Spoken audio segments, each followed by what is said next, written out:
भाषा कहते हैं, भोजपुरी, छत्तीसगढ़ी और नागपुरी भाषा से निर्मित है, तो सहज तरीके से आप वो समझ सके होंगे।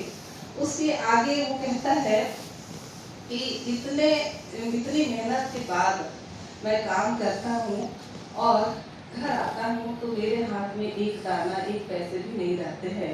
जैसे बहुत सारी कहानियों में चित्रित किया गया है इसके संदर्भ में। तो कहते हैं, राइट घाइट कमाया के अली घर साझे, राइट घाइट कमाया के अली साझे घरे, बुढ़िया कर माय कके चौर न के घरे, मोर सखी रे जुचा घरे कते जोर करी, भला सखी रे जुचा घरे कते जोर करी। उसके बाद सब जानते हैं, अब दोपहर के भोजन की बात होगी। अगर हमको पूरे दिन भोजन ना मिले और यहाँ बैठ ले तो कहा जाए तो शायद हमारी स्थिति क्या होगी।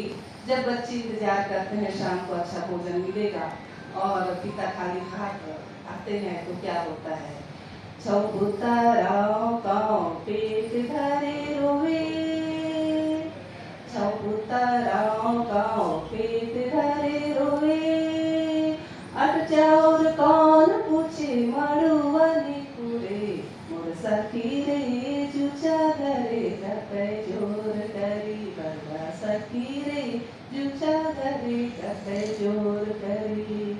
अमरकांत के पात्र कभी निराश नहीं होते हैं, चाहे जो भी हो जाए उनके साथ। आप सभी ने देखा सुना। मैं निष्कर्ष के रूप में अपनी बात कहना चाहती हूँ। आजादी के बाद की हिंदी कहानी की यथार्थवादी धारा के प्रमुख कथाकार है अमरकांत जी। उन्होंने आजादी के बाद शहरी निम्न मध्य वर्ग तथा शहर से सटे हुए गाँव की जिंदगी को अपनी रचना संसार में जीवंत किया है। उनकी कहानी हर हाल में जीवित रहने की इच्छा रखने वाले रजुआ को जन्म देती है।